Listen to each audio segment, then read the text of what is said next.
Hola, ¿qué tal? Soy Juan Sastre, perito tasador, y en este vídeo quiero hablarte de qué es una tasación inmobiliaria, cuándo es necesaria esa tasación inmobiliaria, qué hay que tener en cuenta para elaborar un buen informe de tasación y qué caducidad tiene ese informe de tasación. Así que empezamos.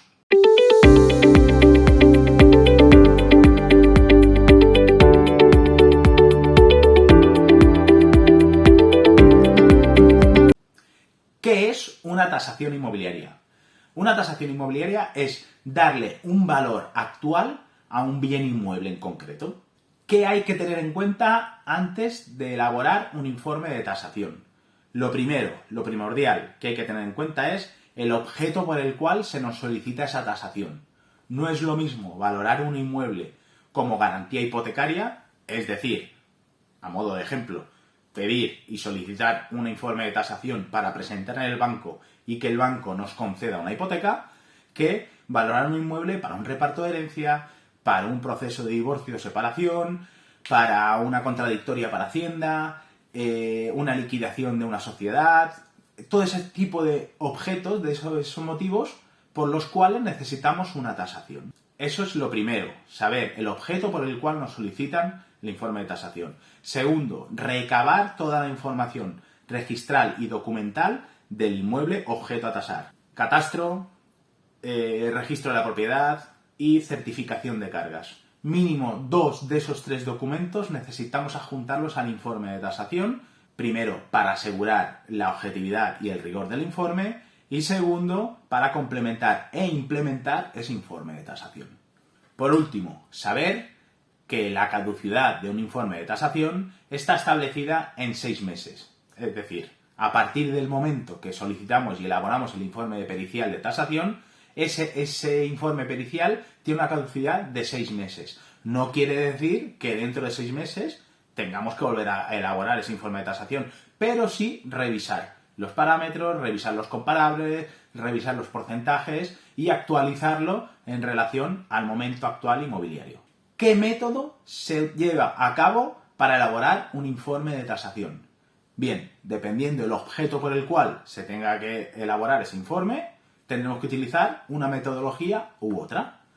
Sí o sí, si estamos hablando de un informe como garantía hipotecaria, es decir, se va a presentar al banco para que el banco nos conceda una hipoteca, hay que atenderse y adecuarse a la orden ministerial Orden ECO 805/2003.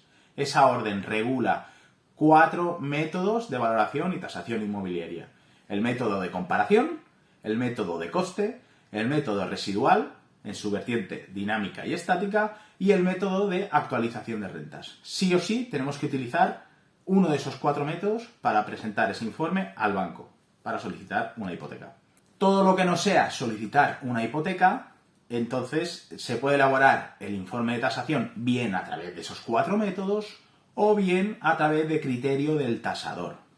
En este caso en concreto, y hablo desde mi experiencia y como yo lo hago, sí o sí me adecuo absolutamente todos los informes que yo elaboro en base a uno de esos 4 métodos que establece la orden ECO, y a partir de ahí vemos a ver qué cambios le realizo en función al objeto de la pericia, en función al solicitante y en función de las características y entorno del inmueble. En relación a los 4 métodos que se aplican para llevar a cabo una tasación inmobiliaria, podemos decir, primero, por un lado existe el método de comparación, el utilizado el 95% de las veces que se elabora un informe de tasación. ¿Por qué se utiliza casi el 95% de las veces el informe en el método de comparación?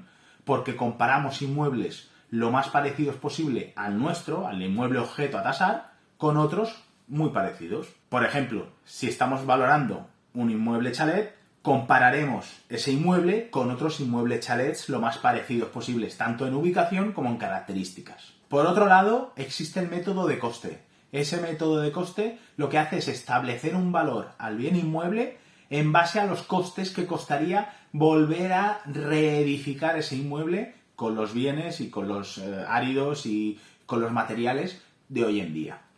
Pongamos un ejemplo, si tenemos que valorar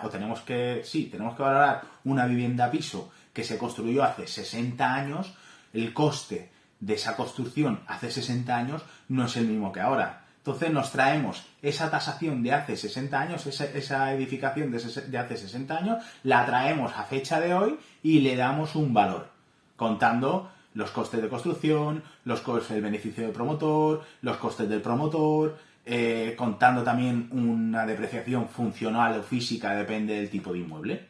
En tercer lugar, encontramos el método residual, el método que se emplea casi en la totalidad de valoraciones de solares. Para valorar ese solar necesitamos establecer un valor y ese valor se realiza a través del método residual. ¿Cómo se establece ese valor? Dependiendo de la edificabilidad de ese solar valdrá más o valdrá menos. No es lo mismo valorar un solar donde podemos construir un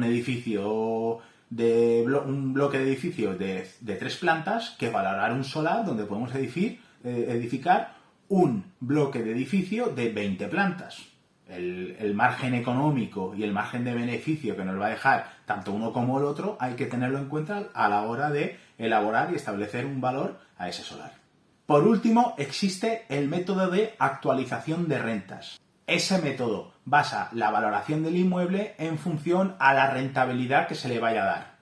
Utilizamos ese método en valoración de hoteles, hospitales, o sea, edificios e inmuebles en los cuales se le vaya a dar un rendimiento económico. Muy utilizado últimamente en inmuebles que se dedican a la explotación de apartamentos y viviendas en alquiler turístico. Bueno, y hasta aquí una breve introducción a lo que sería una valoración, una tasación inmobiliaria.